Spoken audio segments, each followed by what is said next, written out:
Team India के chief selector Ajit Agarkar को लेकर एक बड़ी खबर सामने आ रही है। उनका कॉन्ट्रैक्ट जो है वो खत्म होने वाला है, लेकिन अब ऐसी बातें सामने आ रही है कि अजीत अगरकर का जो है कॉन्ट्रैक्ट एक्सटेंशन हो सकता है, लेकिन इसके लिए गुहार जो है वो खुद अजीत अगरकर की तरफ से लगाई गई है।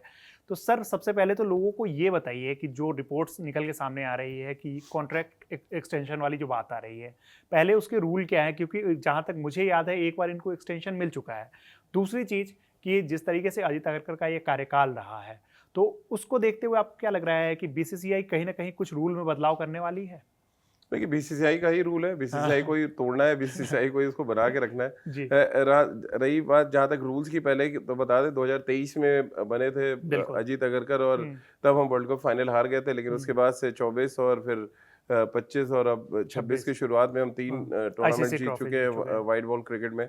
तो देखिए रिजल्ट के लिहाज से जाएँगे तो, और अ, अजीत अगरकर फिर शायद डिज़र्व करते भी हैं। ये हुँ, गौतम गंभीर ने भी कहा है, और गौतम गंभीर इंटरनली ये चाहते भी हैं कि उनका कार्यकाल बढ़ जाए, क्योंकि जो कॉम्बो उन्होंने, आपको याद होगा जब वर्ल्ड कप जीते तो उन्होंने जो प्रेज़ किए 2-3 हुँ, नाम, तो उसमें एक अजीत अजीत अगरकर का भी अगरकर, नाम था, बिल्कुल। कि जो दबाव, जो प्रेशर और जिस तरह की नेगेटिव बातें अजीत अगरकर ने झेली है, उसको देखते हुए तो उनका वो एक तो तारीफ़ उनको मिलनी चाहिए, और दूसरा इनडायरेक्टली उन्होंने कहा भी कि कार्यकाल उनका बढ़ जाए तो बेहतर है। हुँ, लेकिन अब दिक्कत क्या है कि आप 2023 से 25 जो 2 साल का हुँ, आपका टेन्योर होता है, हुँ, फिर 1 साल आपको ऑलरेडी एक्सटेंड किया गया है। एक्सटेंड किया 2025 से 26। हुँ, अब जो इससे पहले मुझे नहीं याद आता कि कोई भी सिलेक्शन कमेटी को के मेंबर को या चीफ सिलेक्टर को 1 साल एक्स्ट्रा मिला हो।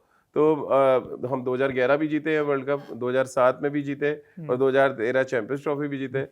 2013 मुझे याद है सबा करीम तब होते थे हुँ, टीम के हुँ, सिलेक्टर, लेकिन किसी का कार्यकाल बढ़ा नहीं। तो देखिए सबने आईसीसी ट्रॉफी जीती तो है, वो टीम ने जीती है, लेकिन अब हम करने लगे कि सपोर्ट स्टाफ और फिर उसके बाद सिलेक्शन कमेटी बढ़ जानी चाहिए। वो एक डिफरेंट लेवल पे ये बात होगी, लेकिन अब क्योंकि अजीत अगरकर ने व्हाइट बॉल क्रिकेट में काम अच्छा किया, तो लोग रेड बॉल का ज़्यादा बात हाँ, कर नहीं हाँ, रहे। हाँ। बट व्हाइट बॉल का अगर आप रिजल्ट देखेंगे तो भाई 12-13 महीने में अगर आप 3 ट्रॉफी जीत रहे हैं, तो इससे बड़ी बात तो कुछ हो नहीं सकती है। जी, तो क्योंकि आपने एशिया कप जीत लिया, फिर आपने उससे पहले चैंपियंस ट्रॉफी जीता था, और अब वर्ल्ड कप जीत लिया। तो ये देखना, अब ये देखिए सब कुछ डिपेंड करता है हमारे जो बीसीसीआई सेक्रेटरी है हुँ, देवजीत सैकिया, वो किस तरह से देखते हैं। हुँ, और मिथुन मिन्हास तो मुझे लग रहा है डमी है, उनको जो हुँ, कह दिया जाएगा वही होगा। तो जी, कोई उसमें कोई बड़ा बड़ा फेरबदल नहीं होने वाला। हुँ, बस मेरी गट फीलिंग कह रही कि मे बी एक साथ शायद बढ़ जाए। इससे पहले मैं हुँ, अपनी ही बात में बताऊँ तो मैं कह रहा था जून में अजीत अगरकर जाएँगे तो हुँ, टीम का थोड़ा भला होगा। रेड बॉल क्रिकेट को लेके मैंने कहा था हुँ, हुँ। कि शायद तब टीम सही चुनी जानी चाहिए और सही टीम खेलना शुरू हो जाए। तो अब क्योंकि वर्ल्ड कप हम जीत गए हैं तो चीज़ें बदल भी गई हैं इंडियन क्रिकेट जी, में। बिल्कुल। वर्ल्ड कप ऐसे जीतने के बाद कई बार ऐसा होता है कि अक्सर जो चीज़ें हैं वो बदल जाती है। और अभी रेड बॉल फॉर्मेट को हम लोग भी साइड कर रहे हैं, लेकिन वनडे क्रिकेट की जब बात आ रही है और ओवरऑल जो अजीत अगरकर का ये टेन्योर रहा है 3 साल का, उससे आप कितने सैटिस्फाइड हैं या फिर आपको क्या लग रहा है कि इसमें और क्या चीज़ें इम्प्रूव की जाती है? लेकिन अजीत अगरकर को लेके जो सोशल मीडिया पे अब एक माहौल ये बन चुका है कि जो बातें कही जा रही है, जो हमने सोशल मीडिया पे देखा है कि ये बहुत टफ कॉल लेते हैं और टफ कॉल लेने में ये घबराते नहीं हैं। तो क्या आपको लगता है कि अजीत अगरकर इसी तरीके के हैं या फिर इसमें जो और भी सेलेक्टर्स हैं जैसे आरपी सिंह, प्रज्ञान ओझा इन सब का भी रोल रहा नहीं, है? ये तो टीम वर्क है ही है, वो चाहे बिल्कुल, आरपी हो, प्रज्ञान हो, सबने मिलके काम किया है। और ईशान किशन बिगेस्ट एग्जांपल है बिल्कुल। कि मतलब जितेश शर्मा को अचानक हटाया जाना हुँ, और ईशान किशन को कॉल उसपे लेना, वो हुँ, आरपी और प्रज्ञान मैच वो देख रहे थे, और फिर देखिए जब तक चीफ सेलेक्टर चाहेंगे नहीं आप आ नहीं सकते हैं। तो चीफ सेलेक्टर का जो कॉम्बिनेशन था कैप्टन और कोच के साथ, वो भी बहुत शानदार था। तो मेरे लिए तो ये बिगेस्ट एग्जाम्पल है। और देखिए एक अच्छी बात क्या है, वो चाहे अजीत अगरकर की बात करें या गंभीर की, कि एक बार कोई डिसीजन लेते हैं, वो चाहे 7-8 मैच खराब जाए, हाँ, हाँ, लेकिन वो स्टिक करते हैं उसमें। ऐसा नहीं बिल्कुल। कि आपने 2 मैच हटाए और फिर वो एक प्रेशर क्रिएट होना शुरू हुआ और आपने सडनली बदल दिया। तो ये फ्रॉम द हुँ, बहुत पिछले 2 साल से कम हम देख रहे हैं कि ये चीज़ है, और अक्सर हुआ है, बैकफायर किया है। बहुत से ऐसे मैचेस डिसीजंस हुए जहाँ पे उनके डिसीजंस थे या जो टीम में लाए गए, काफ़ी उनकी आलोचना भी हुई। लेकिन वही धीरे-धीरे जब उन्होंने परफ़ॉर्म करना शुरू किया, एक और खिलाड़ी हर्षित राणा, हर्षित जिनके राणा के बारे बारे में में बात कहा जाता बिल्कुल। था कि यार कोटे सिस्टम से आए हुँ, हैं। हुँ, बट एक्चुअली अगर आप देखें तो उन्होंने धीरे-धीरे ग्रूम किया, और वो पोटेंशियल जो अजीत अगरकर ने देखा या हमारी जो सिलेक्शन कमेटी थी उसने देखा, वो वो मे भी बाकी लोग नहीं देख पाए थे। जी। तो वो देखिए अपने टाइम के बहुत अच्छे तेज गेंदबाज रहे हैं हाँ। और वो समझते हैं प्रेशर कैसे होता है इंडिया के लिए खेलना और इंडिया के लिए सेलेक्ट करना दोनों में।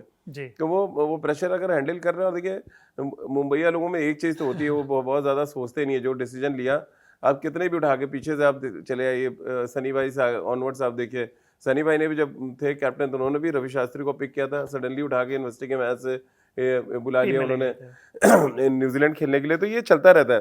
हुँ। गट फीलिंग सबसे इंपॉर्टेंट होती है कि आप किसी खिलाड़ी के लिए गट फीलिंग है, आप फिर देन उसको परसिस्ट कर रहे हैं, उसको बैक कर रहे हैं और वो खिलाड़ी अच्छा कर रहा है तो इससे बेहतर है नहीं कुछ। और ये वर्ल्ड कप तो बिगेस्ट एग्जांपल है, कई बिल्कुल। ऐसे खिलाड़ी जिनको बैक करा है। तो वो संजू को आप देख लें, चाहे अभिषेक को देख लें आप, अभिषेक को देख लें, 7 मैच फेल, बिल्कुल। ईशान किशन सडनली 2 साल के बाद टीम में अचानक आ से टीम जाना। में आ जाते हैं। मतलब ये या वरुण चक्रवर्ती एक और एग्जांपल, बिल्कुल। इतनी पिटाई के बाद भी अगर सूर्य कुमार यादव आके कह रहे हैं कि मैं तो उनको हटाऊंगा नहीं, हमारे सुपर हीरो हैं। जी। तो ये अपने आप में सारी कहानी कहता है कि वो सिर्फ सिलेक्शन कमेटी का मामला नहीं, ये पूरा कंबाइंड एफर्ट है जो दिख रहा है। जी, बिल्कुल कंबाइंड एफर्ट दिख रहा है। लेकिन एक और चीज़ जो सर समझना चाह रहा हूँ कि जैसे ये कुछ टफ कॉल्स जो मुझे अभी याद आ रहे हैं रिसेंटली जो लिए गए, जैसे शुभमन गिल को ड्रॉप कर दिया गया अचानक टीम से, जिनको हम लोग फ्यूचर कैप्टन के तौर पे मान के चल रहे थे। मोहम्मद शमी, आप आरपी सिंह को देखें कि उस मैच में वो गए भी देखने के लिए, मोहम्मद शमी का परफॉर्मेंस भी अच्छा रहा है, ऐसा नहीं है कि बहुत खराब। लेकिन इन्हें लगा कि वो मैच फिट नहीं है तो उन्हें टीम में नहीं चुना गया। तो जब एक सेलेक्टर होते हैं और जो इतने ज़्यादा दबाव में होते हैं, खास करके जब रेड बॉल क्रिकेट हो रहा होता है, उसमें जो टीम का परफॉर्मेंस रहा है, तो उस पर आप पे बहुत सवाल उठे हैं।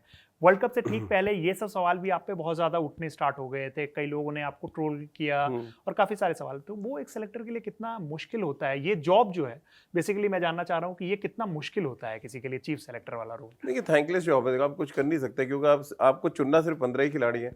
और डोमेस्टिक क्रिकेट में जिस तरह से हमारे पास बेंच स्ट्रेंथ है इसमें आज की डेट में, सूर्य कुमार यादव ने कहा ना कि बिल्कुल। वर्ल्ड कप में हम 3 टीम खिला सकते थे, ऐसी बिल्कुल। टीम थी हमारे पास ऐसा स्ट्रेंथ है।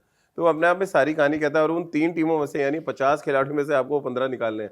50 तो देखिए आपके पास लिस्ट सिलेक्शन कमेटी की होती है। मैं 1-2 चीफ सेलेक्टर के बहुत साथ काम किया हुआ है ऑलमोस्ट। हाँ। तो मुझे पता है कि वो किस तरह से टीम सेलेक्ट होती है और कैसे अकॉर्डिंग टू द कहते हैं किस कंट्री में आप ट्रैवल कर रहे हैं, वहाँ का सिचुएशन एटमॉस्फेयर वगैरह कैसा है, बिल्कुल। फिर कैप्टन और कोच की क्या डिमांड है, सारी चीज़ें आपको ज़हन में रख के तब आप टीम चुनते हैं। जी, तो बिल्कुल। ये कोई बहुत आसान काम नहीं है। अब इस काम को अगर अजीत अगरकर खुद से, हम मुझे तो आश्चर्य हुआ कि उन्होंने खुद से कहा है बीसीसीआई से हाँ, बिल्कुल। कि मैं 1 साल और कंटिन्यू करना चाहता हूँ। अगर कोई ईगरनेस दिखा रहा है और वो रिजल्ट दे रहा है तो फिर मुझे नहीं लग रहा है कि इसमें कोई आपत्ति होनी चाहिए बीसीसीआई को भी। और मैं तो बस ये एक रिक्वेस्ट रहेगी कि आप टेस्ट क्रिकेट में भी वही रिजल्ट लेके आए जो हम देख रहे हैं। व्हाइट बॉल क्रिकेट में तो शायद और बेहतर स्थिति होगी। और खुद अजीत अगरकर और गौतम भी ये जानते हैं कि टेस्ट क्रिकेट में हम बहुत पीछे चले गए और वहां पे रिवाइव करने की बहुत जरूरत है। जी, बिल्कुल। तो अब आपने जो बात कही कि ईगरनेस जो अजीत अगरकर ने दिखाई है, और पहले भी मैंने आपसे ये क्वेश्चन पूछा था कि जब ऐसी सिचुएशन हो जाती है, अब बीसीसीआई के लिए वो कितना मुश्किल हो जाएगा कि यहाँ पे कोच जो है वो चीफ सेलेक्टर को सपोर्ट कर रहा है,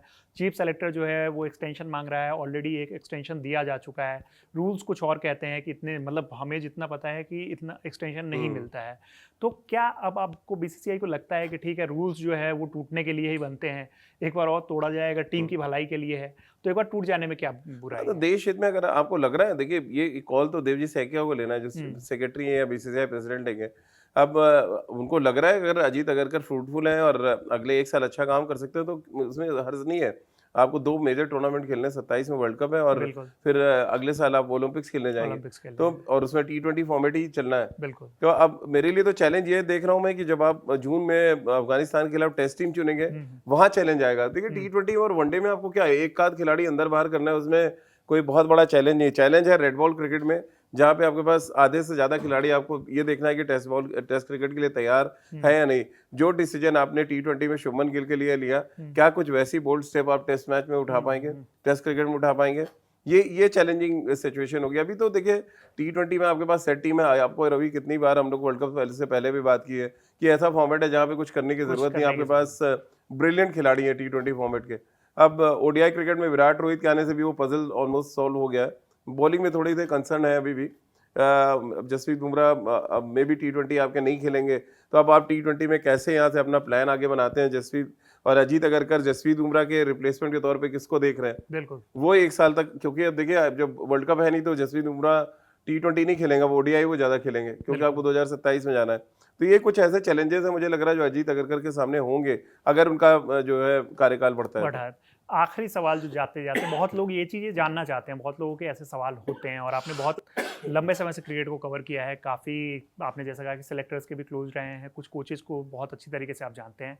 जो ये सिलेक्शन होता है, उसमें सेलेक्टर्स चीफ सेलेक्टर का कितना रोल होता है और जो टीम के हेड कोच होते हैं, उनका कितना रोल होता है? क्योंकि दोनों के कॉम्बिनेशन के बिना मुझे नहीं लगता है कि कोई टीम जो है स्क्वाड चुनी जाती होगी। देखिए, पहला तो ये बहुत क्लियर करना चाहिए सबके सामने कि हेड कोच का कोई रोल नहीं है। नहीं वो है। सिर्फ सजेशन दे सकता है, उनकी वोटिंग का कोई पावर नहीं होता। ओके, कैप्टन का बहुत बड़ा से होता है, कैप्टन टीम मीटिंग में भी बैठता है और कैप्टन अपनी मर्जी की टीम बनवा सकता है क्योंकि उसको अंत में टीम उसी को चलाना है। बिल्कुल, तो वो हमेशा से ये रहा है। अब क्योंकि गंभीर आए, गंभीर जब आए तो उन्होंने अपने हिसाब से कप्तान बनाया और फिर टीम बनाई, तो इसलिए बिल्कुल। उनको ज़्यादा क्रिटिसिज्म झेलना पड़ा। इससे पहले इंडियन क्रिकेट में कप्तान आता था, कप्तान अपनी पसंद का कोच ले आता था। तो कोच का बहुत ज़्यादा से नहीं होता था क्योंकि जो कप्तान है वही अपने पसंद का कोच लेके आ रहा है। वो चाहे विराट हो, चाहे धोनी हो, चाहे उससे पहले सौरव की बात कर लें। हुँ, तो वो ये एक अलग तरीके का ट्रेंड ये शुरू है। अब जी, ये ट्रेंड इनिशियली उतना फ्रूटफुल नहीं रहा, लेकिन जाते-जाते मुझे लग रहा है व्हाइट हुँ, बॉल क्रिकेट में तो हुँ, बहुत ज़्यादा फ्रूटफुल नज़र आ रहा है। बिल्कुल, तो से देखिए, ऑन पेपर सिर्फ कैप्टन को होता है। कैप्टन आपको देता है कि मुझे ये खिलाड़ी चाहिए। और आपको याद होगा ईशान किशन वाला मुद्दे पे तो अब सबको पता चल गया है कि हुँ, सूर्या ने ही कॉल करके बोल दिया था हुँ, कि तुम तैयार रहो, तुम्हें आना है, और वो हुँ, टीम नहीं बनी थी तब तक। बिल्कुल, तो ये अपने आप में दर्शाता है ना कि कैप्टन अगर आपको चाह रहा है कि आपको टीम में लेना है तो आपको ले आएगा। नहीं चाह रहा तो फिर आप कितने भी रन बना लें। और 2 साल यही झेला है ईशान किशन ने बिल्कुल, कि ऐसा नहीं कि ईशान किशन खराब प्लेयर थे 2 साल बिल्कुल, तक। बिल्कुल। तो वो उतने ही रन बना रहे थे, लेकिन कैप्टन की तब चॉइस नहीं थी तो नहीं आ पा रहे थे। जी, बिल्कुल। तो बहुत सारी चीज़ें हमें यहाँ पे नई-नई चीज़ें पता चली है और जहाँ तक बात है अजीत अग्रकर के कॉन्ट्रैक्ट एक्सटेंशन की, तो वहाँ पे हम लोगों ने देखा है कि जो सर ने भी बताया कि व्हाइट बॉल फॉर्मेट में जब वो चीफ सेलेक्टर रहे हैं और जहाँ पे हम लोगों ने इतना क्रिटिसाइज़ उनको यहीं पे बैठ के किया है, तो जब क्रेडिट देने की बात आती है, तो हम लोग उनको क्रेडिट भी देंगे कि 1 साल में 3 आईसीसी ट्रॉफी जीत जाना 2 साल में, तो वो बहुत बड़ी बात होती हाँ। है। आपकी क्या राय है? अजीत अग्रकर को एक्सटेंशन मिलना चाहिए, नहीं मिलना चाहिए? हमें कमेंट बॉक्स में ज़रूर बताइएगा। बाकी जो भी अपडेट्स आएँगी आप तक लगातार पहुँचाते रहेंगे। देखते रहिए कड़क क्रिकेट। धन्यवाद।